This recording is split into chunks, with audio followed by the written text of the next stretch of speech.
Let's now answer this question. What's the significance of connection? Again, as humans, we know that connection is important, but again, we're wildly underestimating how important connection is.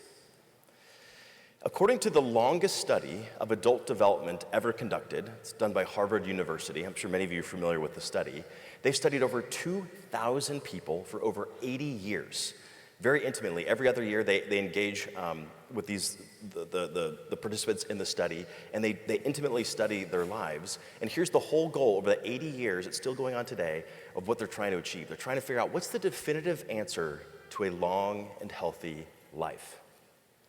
And I'm thrilled to report they've found the answer. They've found the answer. And no, it's not Taylor Swift tickets or anything else to that degree. And it's not wealth, it's not diet, it's not exercise, it's not sleep. You probably see where this train's going. The correct answer and what they found is quality connections with others is the definitive answer to a long and healthy life. So here again is the same question that I posed to you at the top of our time together.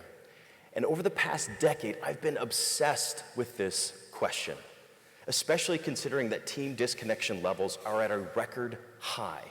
I've been absolutely obsessed with this.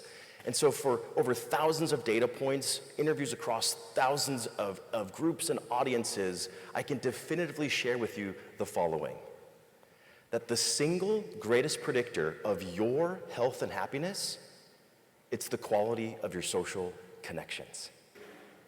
The quality of your social connections. So my friends, when we key into connection, you unlock the very best of your team. By improving engagement, resilience, retention, and so much more. So I'm convinced, if we're talking about fearless HR, connection has to be a component of that.